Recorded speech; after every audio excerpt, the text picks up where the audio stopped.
Espero que vocês estejam animados também aí para amanhã, para o simulado, né? Eu ouvi do pessoal, que eu não estava no semestre passado, mas que no simulado de inglês o desempenho do pessoal dos alunos foi bom, né, Bela? Então, assim, a gente fica animado. Espero que amanhã vocês também estejam, assim, afiados e façam uma ótima prova de todas as matérias e a gente torce especialmente para o inglês, claro, né? Então, vamos para mais uma aqui, para vocês ficarem ainda mais afiados. Gente, a nossa aula de hoje, ela vai focar num tempo verbal que ele é assim, ele aparece muito em inglês, que é o present perfect. Ele é um tempo que, assim, tem gente que acha que ele é difícil, mas ele não é bem difícil. Ele tem as suas manhas, digamos. É meio tricky, meio danadinho, mas a gente vai estudar e vocês vão tirar de letra.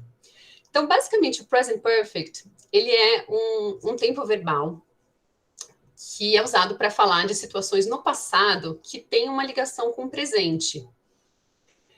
E a estrutura básica é essa que vocês veem, de sujeito, mais o verbo have, né, que é o verbo ter, conjugado aí, na verdade, ele é o verbo auxiliar, então ele que vai conjugado conforme a pessoa, mais o verbo principal no particípio.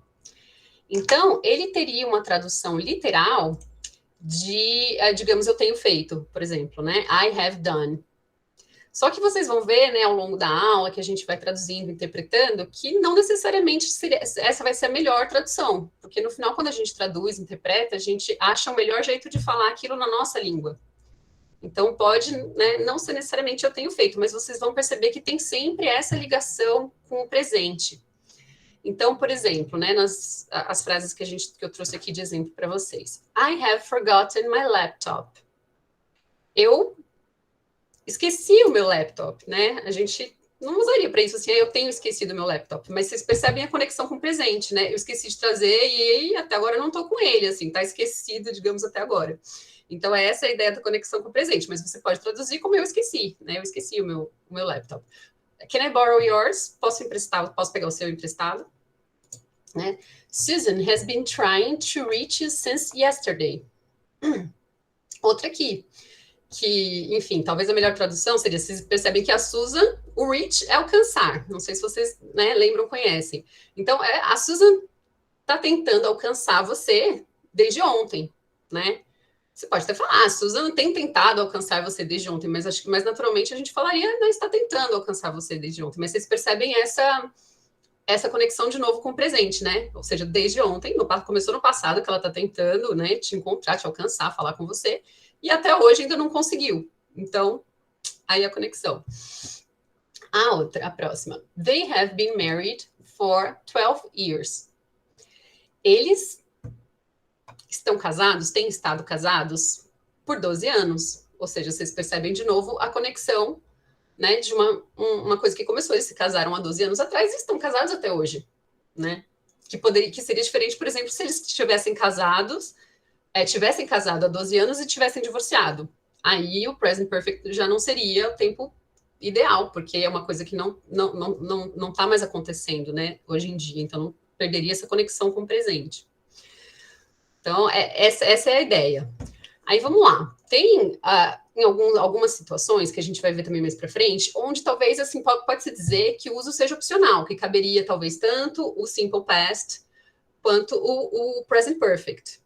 Mas algumas, assim, elas ficam mais específicas para um ou para outro, porque aí tinha a grande dúvida que surge, né, muitas vezes, qual que eu uso? Tipo, simple past ou present perfect? Qual que cabe melhor, né? O passado simples ou o present perfect? Que a gente vai ver aqui.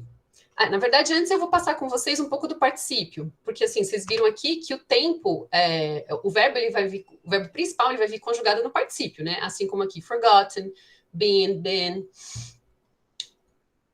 O particípio, como que ele é formado? Nos verbos regulares, ele é igual ao passado. Para dar um exemplo aqui, call, called, called. Ou seja, né, o liguei ou ligado seria a mesma coisa. O verbo study também, que é outro verbo regular. Então, seria study, studied, studied. Mas já os verbos irregulares, eles podem ser diferentes. Nem sempre, mas eles podem ter 3 formas diferentes. Às vezes é uma forma só, às vezes tem a mesma para o passado e para o particípio, e às vezes é uma forma para cada um. Então, assim, eu trouxe aqui alguns dos principais.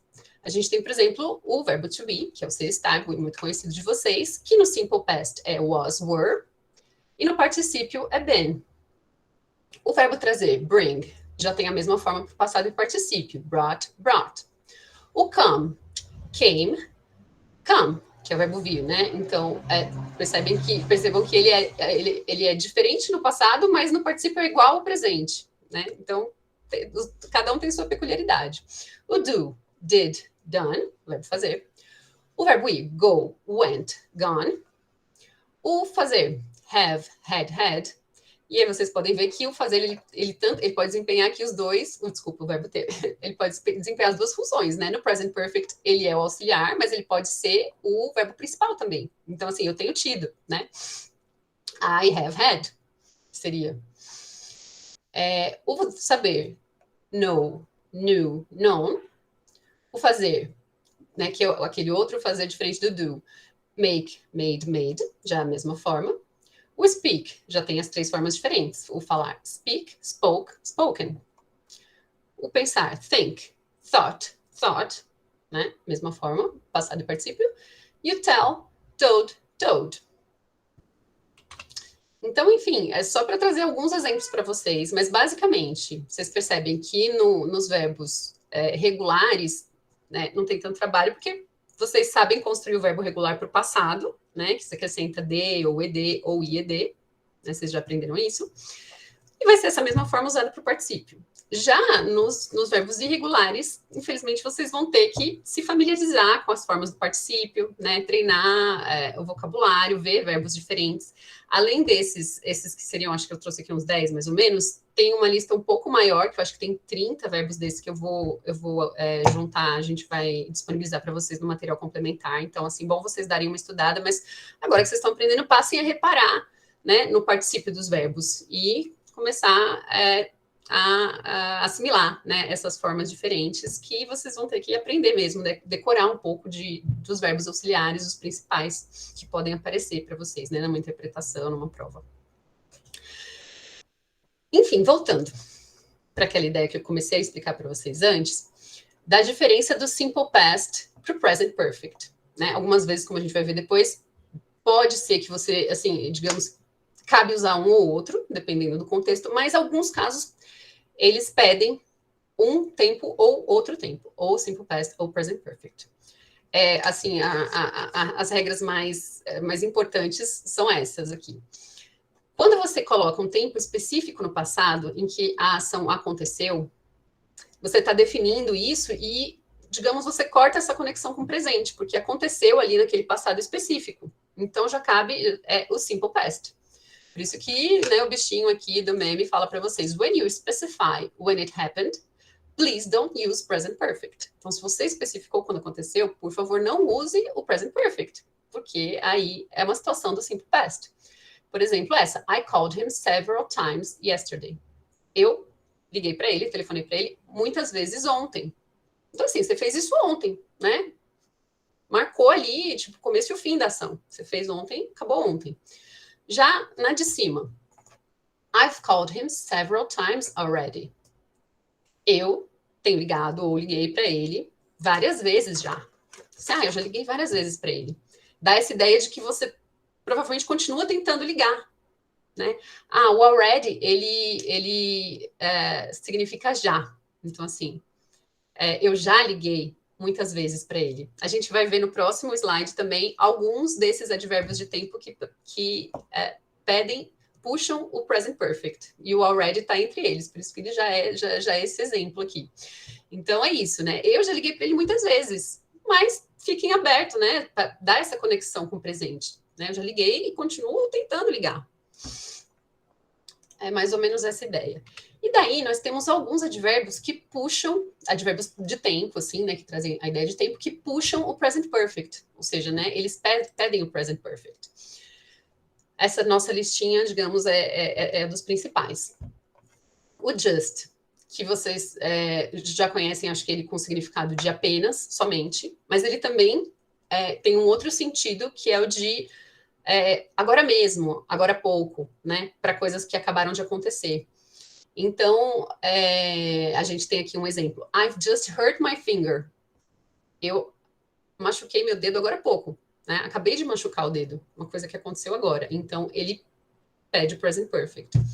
O always, sempre, também pede o present perfect. Already, aqui o already, do nosso exemplo anterior aparecendo. E o yet. O already é já, e o yet é ainda.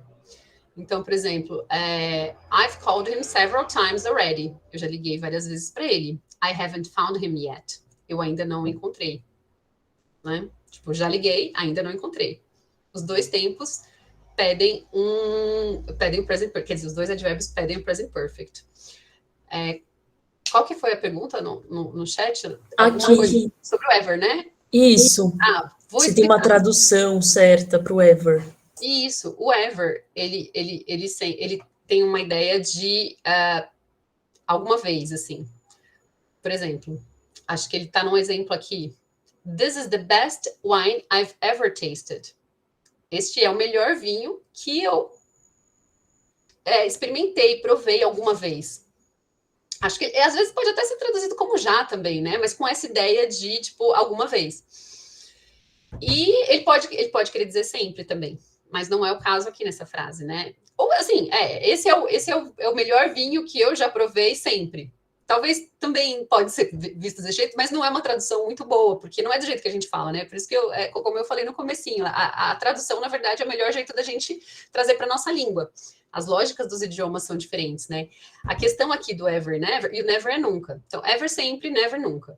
Mas, ao traduzir, eu não colocaria o ever como sempre nessa frase, por exemplo. A questão é que no inglês você não pode usar a dupla negativa, né? Você não pode dizer assim, I haven't never. Porque aí você está botando o not junto com o have, que a gente vai ainda ver daqui a pouquinho, a negativa do present perfect, mas é isso, você coloca o not junto com o have. Então, I haven't never ficaria uma dupla negativa. Então, nesse caso, a gente usa o ever, por exemplo, para evitar a dupla negativa. Então, enfim, tem essas possibilidades. Mas eles são uma duplinha ali, né? Que andam juntas e que são basicamente opostas, né? Sempre e nunca. O since é desde. Então, acho que no primeiro slide tinha um exemplo de... não, aqui tem um exemplo de since. No primeiro slide tinha um exemplo de for. I've loved to sing since I was a small kid. Ou seja, eu adoro cantar desde que eu sou, quer dizer, né? Eu adorei, tenho adorado, adoro cantar desde que eu sou uma criança pequena, né? Desde que eu sou criancinha. Então vocês veem que essa questão da tradução, eu entendo sempre que cabe uma flexibilidade porque é uma adaptação para o nosso idioma, mas, né? Tentem captar isso, assim, de uma coisa aqui, né? Ou seja, começou no passado e tem a conexão com o presente. Então, assim, desde que eu era criança, eu gostava de cantar. Ainda gosto até hoje, né? Então, essa ideia de começou lá atrás e vem até hoje. I have never, na verdade, seria mais para isso, para eu jamais, eu nunca antes. Isso. Você poderia dizer assim, I've never tasted a wine this good before. Eu nunca provei um vinho tão bom quanto esse antes, né? Para trazer a mesma ideia, mas com o never ao invés do ever. Letícia, pode, por favor. Não, esse que eu coloquei, nunca mais, é daquela parte que eu falei do never ever. Tipo, se eu colocar junto, pode dar esse sentido, tipo, nunca mais, essas coisas assim? De usar o never e o ever na mesma frase? Isso. Sim, é verdade. Isso pode acontecer, mas aí é um recurso de ênfase. Então, assim, I have never ever tasted a wine this good. Você está usando os dois na mesma frase, né, é quase uma licença, assim, enfática, eu diria, para não dizer poética. Não é, assim, a opção gramatical correta, mas você usa isso para dar uma ênfase, tipo assim, eu nunca, jamais, né? É como se fosse juntar assim, tipo, eu nunca, jamais, para dar uma ênfase. Então, se usa isso. Tanto que a brincadeira have you ever, never, have you ever, never, never, ever. Have you never, ever, né? Ou I haven't never, ever. É isso, é para dar uma ênfase, assim, né? Nessa ideia de nunca, jamais, em tempo algum. Maria Clara? Oi, eu perguntei uma coisa no chat, acho que a Bela entendeu errado. Tipo assim, eu entendi que o has é pra mulher, certo? Só que, tipo, eu não entendi essa frase. Ele tá querendo falar o quê? O has aí seria o quê? Tipo, nunca teve, alguma coisa assim? Qual que é? Da primeira, Kate has É, never done. Isso, Kate has never done this before. Então, é porque o has, ele varia conforme a pessoa. É o verbo auxiliar no present perfect, ele que traz a conjugação. Então, como a Kate é she, é ela, é a terceira pessoa. Por isso se usa o has, né? Porque o I have, you have, she has, he has, né? Na terceira pessoa, o verbo have tem essa forma, ele é um verbo irregular no presente também. Ficou.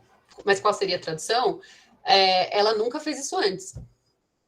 É basicamente isso. É a aplicação do present perfect para a terceira pessoa, né? Kate has never done. She has never done. Ficou claro? Beleza?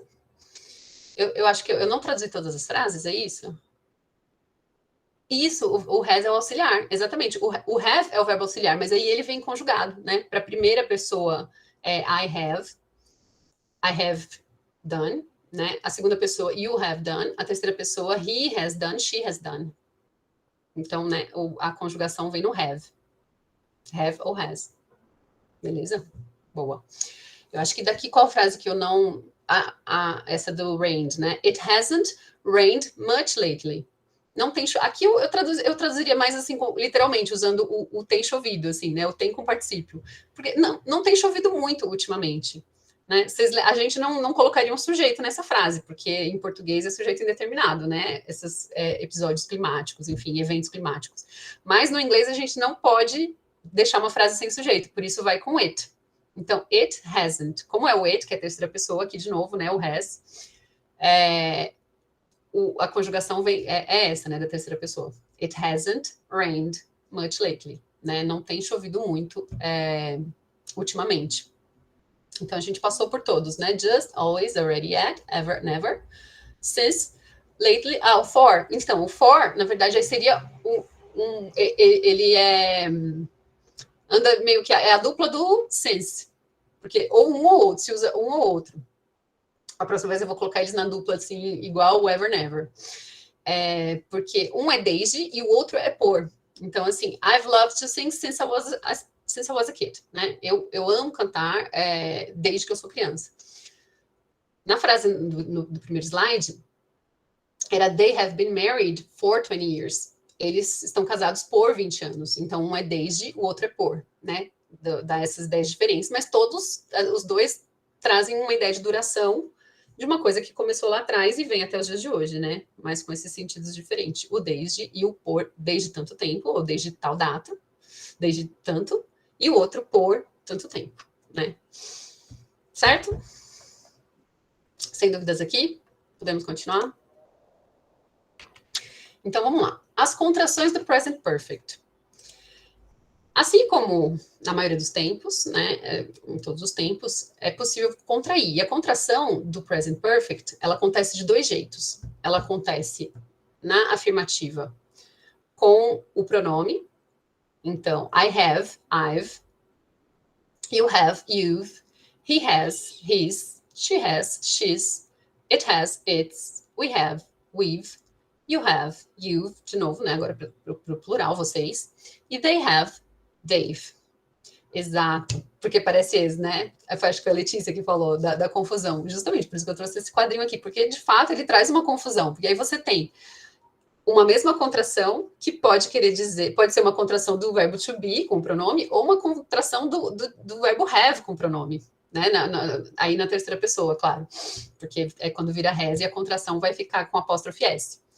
Ou seja, his pode ser he is, né? Do verbo to be, ou he has, do present perfect. E aí, como que a gente vai saber diferenciar? Pelo contexto, né? Pelo que vem depois, basicamente, né? O contexto e o que vem depois, ou antes, né? Dependendo de como a frase estiver montada. Mas, basicamente, se o que vem é um predicado, então é uma contração do verbo to be, né? He's a nice guy. Ele é um cara legal. Então, assim, o to be, o is aí, ele tá evidentemente com o sentido do ser, né? Ele é um cara legal, então só pode ser o verbo to be. Então, he is. Já se ele vier com um verbo no particípio, né, o que a gente acabou de ver, que é a estrutura do present perfect, se ele vier com o verbo no particípio, vai ser o have, ou has, né, no caso, né? Esse apóstrofe S, essa contração, vai estar significando o has. Então, he's gone, tipo, ele se foi. E daí a questão da lógica que eu falo para vocês da adaptação, né? A tradução literal seria assim, ele é ido. Ou, desculpa, ele tem ido. Né? Mas eu acho que para o português seria mais natural a gente dizer ele se foi. Ele se foi e continua ido. Né? Tem a conexão com o presente. Então é isso.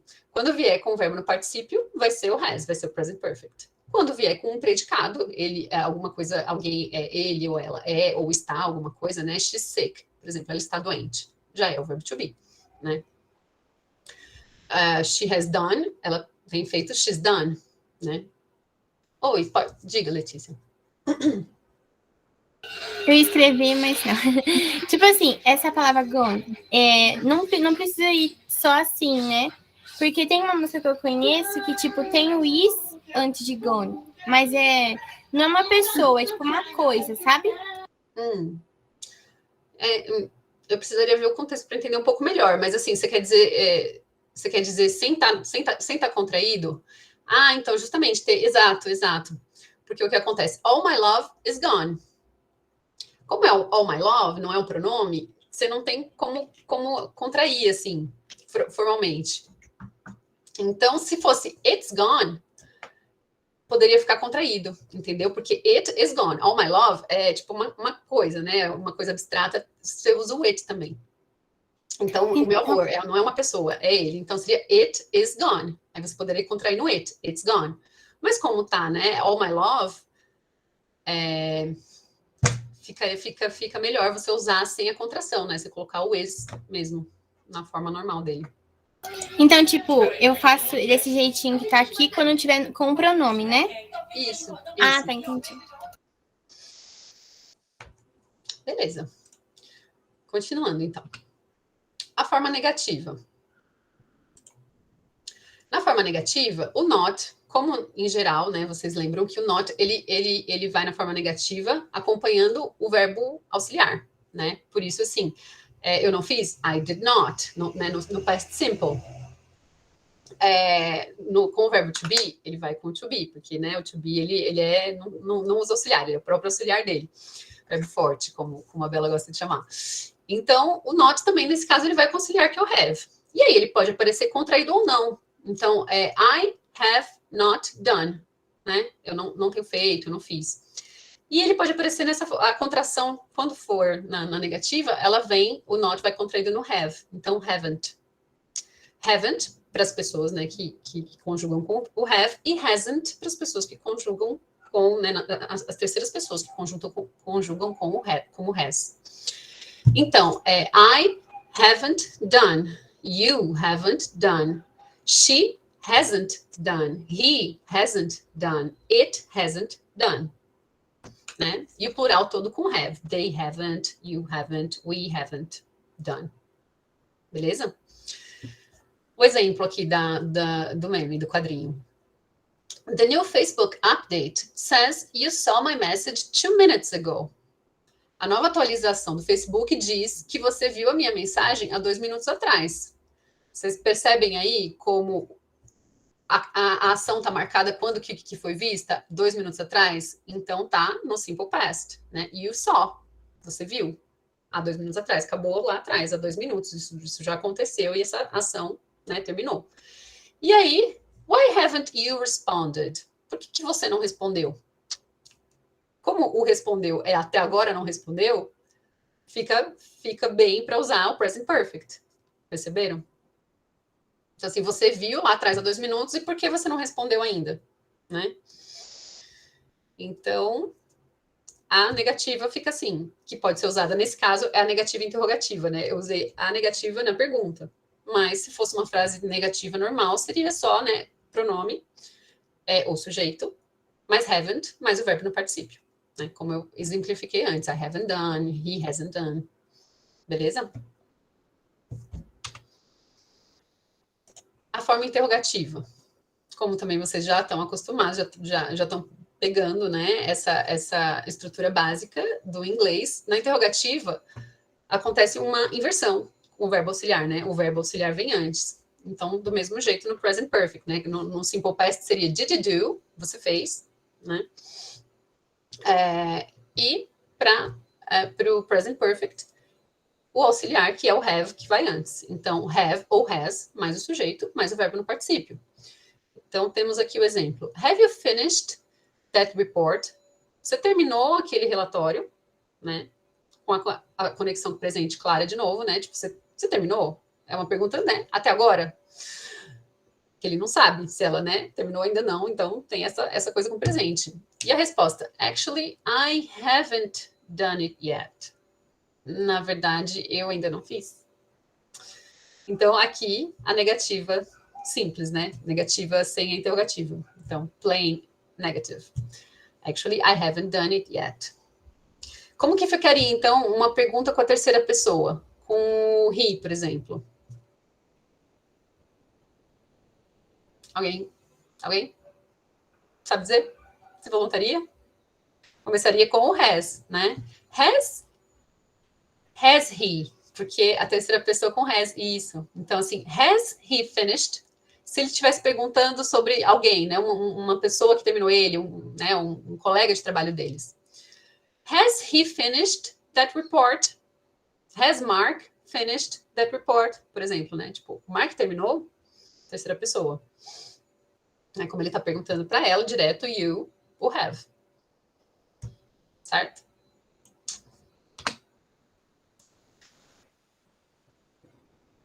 Agora a gente vai para um outro tempo, que é, assim, um primo próximo, um parente próximo do present perfect, que é o past perfect. A gente precisando condensar bastante conteúdo na mesma aula, né? Como eles são muito semelhantes, é o ideal para passar juntos. Porque qual é a diferença? O past perfect, ele já é o passado do present perfect. Ou seja, é uma ação que aconteceu antes de uma ação no passado. E por isso, o verbo auxiliar, né, que é o have, vem no passado, had. Então, a estrutura fica sujeito mais had, mais o verbo principal no particípio. E aí, por isso, a ideia seria assim, como o nosso... Ai, gente, recuperando agora o português também. Pretérito mais que perfeito, né? Eu fizera. Só que na forma da locução verbal dele, que é tinha feito. Daí, porque eu tinha feito para isso, né? Aconteceu uma coisa no passado e antes disso, alguém tinha feito algo. Então, remete a uma situação que aconteceu antes de outra situação já no passado, né? Vamos ver os exemplos para ficar mais claro. Tom asked me to come. Né? O Tom me pediu para vir. But I had made other plans. Mas eu tinha feito outros planos. Aqui, assim, a tradução literal cai bem, assim, fica muito boa. E na maioria das vezes é a melhor. Então, o Tom me pediu para ir com ele, né? Para vir junto. Mas eu tinha outros planos. Ou seja, quando o Tom pediu, que foi uma coisa no passado, eu já tinha feito outros planos antes. Perceberam? Tipo, né? Passado dessa ação que foi no passado. A primeira ação no passado, o Tom perguntou, e a ação antes disso, ainda que a do past perfect, eu tinha feito outros planos. Boa. Outro exemplo. The kids had never seen a dolphin before. As crianças nunca tinham visto um golfinho antes. They were thrilled. Elas ficaram, super animadas, super empolgadas. Então, você vê, tipo, elas ficaram empolgadas por quê? Porque antes elas nunca tinham visto, né? Então, a ação no passado, elas ficaram empolgadas. Antes disso, elas nunca tinham visto. A outra. She had never been rejected. Oh, desculpa, she had never, não. Eu inventei um never aqui, gente. Sorry. She had been rejected in the past. Ela tinha sido rejeitada no passado. So, she was afraid to ask for a new chance. Então, por isso, né, assim, ela tinha medo de pedir uma nova chance.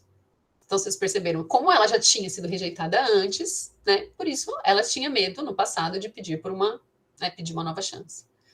Perceberam essa coisa, né? De tipo, o past perfect joga mais para o passado ainda, né? Você está falando de uma coisa no passado, tem uma ação no passado ali, regendo a ideia, regendo o tempo, e o past perfect joga mas para o passado disso, para uma coisa que aconteceu ainda antes desse passado.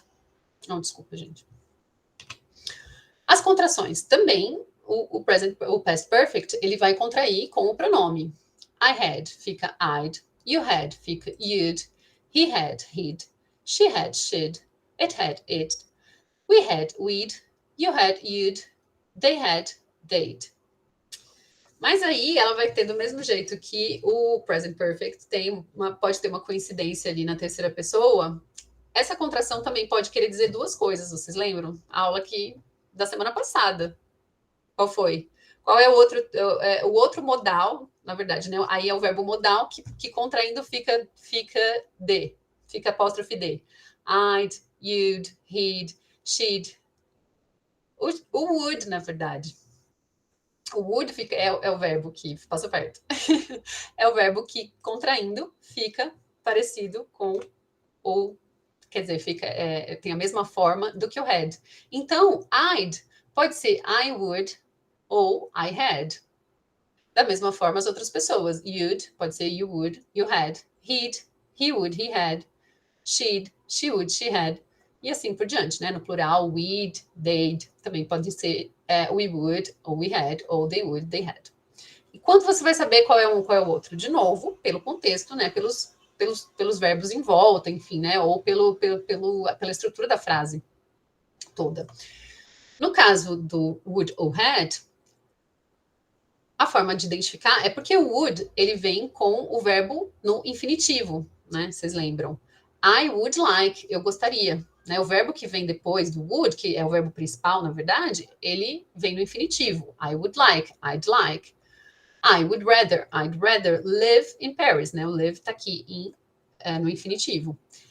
Já se essa contração for do had, o verbo vem no particípio. Então, he'd gone, he had gone, I'd been, ou it'd been, né? It had been. Ou seja, o verbo que vem depois que vai te ajudar a entender, a decifrar se é o would ou se é o had. Certo? Alguma dúvida nesse ponto, gente? Não? Beleza. Então, vou continuar. A forma negativa do past perfect. De novo, né, na mesma estrutura do present perfect, o not acompanha o had no passado aqui, né, que é o auxiliar do past perfect. Então, fica hadn't na contração, na forma contraída. Had not, hadn't. Então, I hadn't, you hadn't, he ou she hadn't, desculpa. Não muda aqui, porque essa facilidade do past perfect não tem conjugação diferente, né? É o had para todas as pessoas, não tem a diferença de have, has, como tem no presente do verbo. Então, para todas as pessoas vai ser hadn't, né? I hadn't, you hadn't, he, she hadn't, we hadn't, they hadn't. Beleza? Então, o exemplo aqui do meme. If you hadn't grounded me, this wouldn't have happened. Se você não tivesse me colocado de castigo, o ground aqui tem esse sentido de botar de castigo. Então, if you hadn't grounded me, this wouldn't have happened. Isso não teria acontecido, né? A cara da criatura sapequinha, que aprontou porque estava de castigo. Ok? Seguindo, a forma interrogativa também, né, segue a estrutura que vocês já conhecem, com uma inversão, o had no começo da frase. Então, had mais sujeito mais verbo no particípio. E aí o had para todas as pessoas. Had you cleaned the house before the guests arrived? Você tinha limpado a casa antes que os convidados chegaram? Ou seja, né, os convidados chegaram e ele pergunta se antes disso ela tinha limpado a casa. I had no chance. Eu não tive chance. When I got there, they had already arrived. Quando eu cheguei lá, eles já tinham chegado. Então, vocês percebem a coisa, né, de novo, da ação que vem antes de outra ação no passado. E para fazer a interrogativa, né, o had começa a frase. O had vem no começo. Temos a inversão. Tranquilo, gente? Dando para acompanhar? Alguma dúvida até aqui? Não sei se eu perdi alguma coisa. Não, né? A Bela tá tá cuidando aí de você? Eu tô respondendo aqui no chat. Boa. Sabe, tá me confundindo porque eu tô vendo o Pedro. Mas o Pedro é a Bela hoje, gente. Então, aí eu trouxe para vocês agora uns textos para a gente trabalhar, né, na interpretação. E aí já começar a aquecer vocês para o simulado de amanhã. Amanhã vamos ter textinhos que nós elaboramos com carinho para vocês. E hoje a gente já vai fazer isso também, para, né, exercitar aqui o que a gente aprendeu com o Present Perfect. Esse primeiro texto é um poema de uma tribo indígena da América do Norte, os Pueblo, que chama The Web of Life, a rede da vida. Como a gente está um pouquinho avançado, eu vou lendo, tá? Não vou pedir voluntários, mas vocês podem ir ajudando na tradução, gente. Aí para isso eu quero, mas eu vou mesma ler e vocês vão ajudando na tradução. Começa. I have killed the rabbit. Alguém já ajuda nessa tradução? I have killed the rabbit. Como que traduz eu? Matei. O rabbit é o quê? O coelho. Isso, boa. Eu matei o coelho. Ótimo. I have crushed the grasshopper. Grasshopper é um pouquinho, assim, talvez menos conhecido, né? Menos comum. É gafanhoto. É o insetinho gafanhoto. Então, o crush, vocês conhecem? É o verbo esmagar. Então, I have crushed the grasshopper. Eu esmaguei o gafanhoto. And the plants he feeds upon. E as plantas das quais ele se alimenta, né? O feed é se alimentar. I have cut through the heart. I have cut through the heart. Heart, bem conhecido, né? Alguém? Cortei, né? Eu cortei o coração. Eu cortei através do coração. I have taken fish from water. Eu tirei os peixes da água. And birds from the sky. E os pássaros do céu. In my life, I needed death so that my life can be.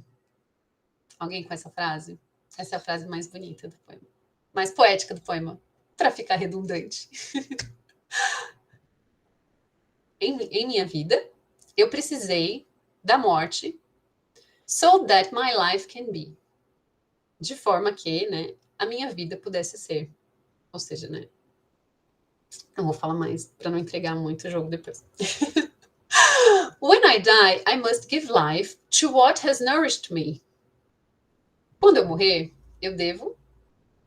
desculpa, quando eu morri, verdade. Não, na verdade, quando eu morrer aqui, desculpa, tá no presente mesmo. When I die, né? O die é o presente. Se fosse no passado, seria when I died. Isso, exato.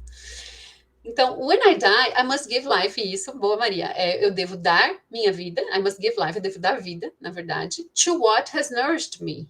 Para aquilo que me nutriu. Nourish, nutrir. Então, eu vou dar a vida para aquilo que me nutriu, né? Para todas essas coisas que me nutriram. The earth receives my body and gives it to the caterpillars and to the birds.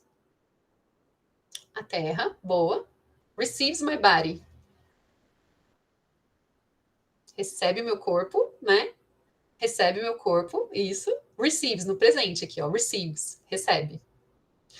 Recebe o meu corpo and gives it. E entrega, e dá, né? Ou dá o meu corpo. To the caterpillars. Caterpillar é lagarta. Para as lagartas. To the birds. Para os pássaros. And to the coyotes. Para os coiotes. Each in its own time. So that the web of life is never broken. Cada um no seu tempo. Isso. Cada de novo, boa. No seu tempo. So that... Olha o S, receives e gives, exatamente. É o it no caso, né? Isso. It é a terra, muito bom, gente, tô adorando. Each in its own time, cada um no seu tempo, so that the web of life is never broken. De forma que a teia da vida nunca é quebrada.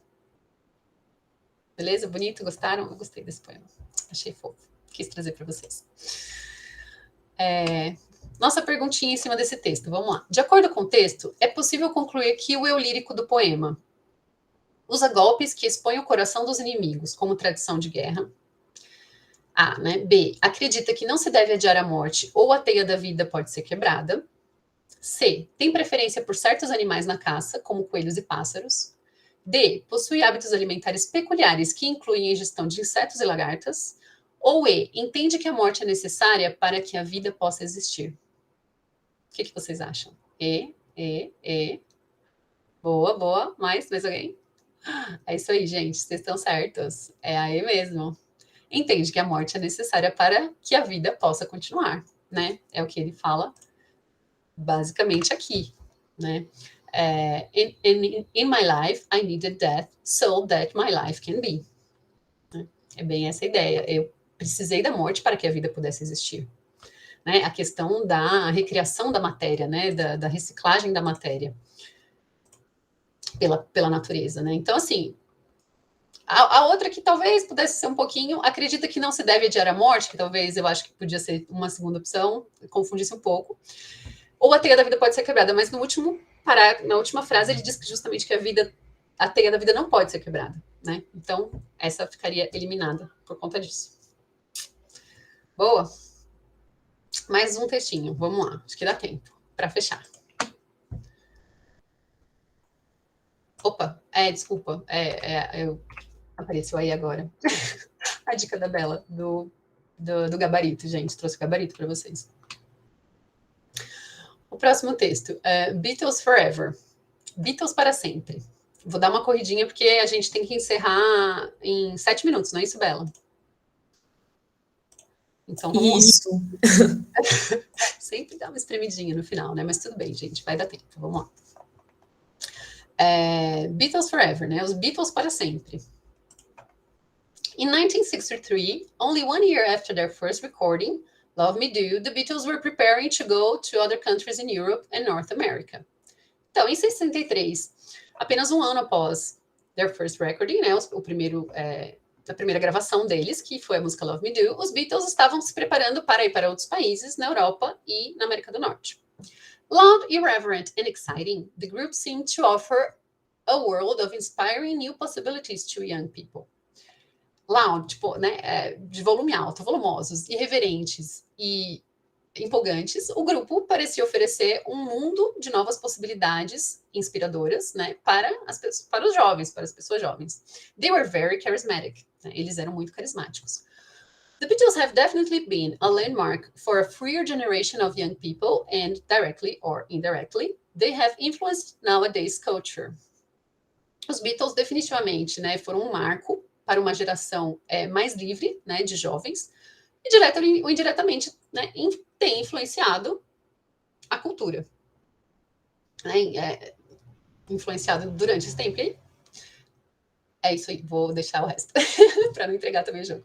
It was, for example, after the Beatles that the great barrier between the sexes started to be broken. Foi, por exemplo, depois dos Beatles que a grande barreira entre os sexos começou a ser quebrada. Men started to wear more expressive clothes, more expressive clothes, like flowered shirts, bell-bottom trousers and long hair. Né, os homens começaram a usar roupas mais expressivas, mais vivas, né? Like flowered shirts, como camisas floridas, bell-bottom trousers, as tradicionais, né, da época, calças bocas de sino, seus pais devem ter usado, and long hair, se bem que tá de volta à moda já, né? E cabelos longos. The Beatles have never accepted prescribed directions, and they have ultimately helped people to find themselves as individuals. Os Beatles nunca aceitaram prescribed directions, seria assim, né, uma direção prescrita, um caminho marcado, assim, vocês têm que ir por ali. And they have ultimately helped people to find themselves as individuals. E tem ajudado, né, ou ajudam, desde aquela época, as pessoas a se encontrarem, né, find themselves as individuals. Throughout their career, they remained non-conformists. Ao longo da sua carreira, eles permaneceram, assim, como não conformistas, different from one another, diferentes uns dos outros, and from anyone else, e de qualquer uma outra pessoa. Their sound, their appearance, and their free attitude towards life show it. Né? O som deles, a aparência e a atitude livre frente à vida, né? Towards life, diante da vida, show it, mostram isso. Do you realize that the Beatles have also influenced you? Você percebe que os Beatles também influenciaram você? E aí, gente? Do you realize that? Opa, desculpa. Aqui. Do you realize that? Vocês percebem a influência dos Beatles? Já tinham ouvido falar? What do you think of the Beatles, guys? Vamos para a pergunta. De acordo com o texto, os Beatles surfaram na moda que estava em voga, em que os homens já usavam roupas mais alegres e cabelos compridos, ajudaram a quebrar a barreira entre os sexos, derrubando tabus vigentes. Desculpe. Não se enquadravam aos padrões de estética e comportamento da época e tinham perfis semelhantes entre os membros do grupo. Influenciaram fortemente os jovens do seu tempo, mas perderam força para a cultura pop mais atual. Ou iniciaram sua carreira internacional poucos anos após o seu lançamento. O que vocês acham, gente? Poucos anos após o seu lançamento? Mais palpite? Quem mais, gente? Ou iniciaram sua carreira poucos anos? Vamos voltar lá para ver. Aqui fala bem no começo. Em 1963, only 1 year after their first recording, ou seja, apenas 1 ano depois do seu lançamento, né? Então não pode ser alguns anos, porque foi um ano só. Então, perdão. Não podia ser a E. As outras. Surfaram na moda? O texto mais traz que eles lançaram a moda, né? Não que surfaram. Essas modas, né? Eles que começaram cabelo comprido, roupa mais alegre. B, ajudaram a quebrar a barreira entre os sexos, derrubando tabus vigentes? Será que isso? Olha só. Será que pode-se dizer que eles iniciaram a derrubada dessas barreiras? C, exato. Essa é certa. Esse é o gabarito, porque olha só. Eles foram um marco, aqui no começo do segundo parágrafo, né? Para essa geração mais jovens. E foi eles, por exemplo, né? It was, for example, after the Beatles, ou seja, começou com os Beatles, foi depois dos Beatles que a barreira entre os sexos começou a ser quebrada. Ou seja, eles foram visionários nesse campo, né? Eles lançaram esse movimento da derrubada da barreira entre os sexos, do tabu de homem não pode ter cabelo comprido, o homem tem que ser mais sóbrio, né? Tipo, roupa alegre seria uma coisa de mulher. Então, foi um tabu que os Beatles ajudaram a começar a derrubar. Então, de fato, a C, a resposta certa. Influenciaram fortemente os jovens, mas perderam força? Não é o que o texto diz, né? O texto diz que eles continuam atuais e continuam, né? A influência deles é forte até hoje. E a E, né? A gente já passou que essa questão é só pela questão do tempo, né? Que não foram poucos anos, foi 1 ano só, ou menos de 1 ano até. É a B, na verdade, né, Dani? Ai, desculpa, B, eu confundi a B. Eu confundi a ordem, gente, mas é a B. Tá certo, obrigada, Bela, pela lembrança. E aqui o check para confirmar. Eu achava que essa era a C. Então é isso, gente. Terminamos os nossos textos. Thank you guys are great. Obrigada, vocês são ótimos. Adorei a participação de vocês. Obrigada por virem. Espero que tenha, enfim, ajudado, ficado claro para vocês os 2 tempos. E boa sorte amanhã.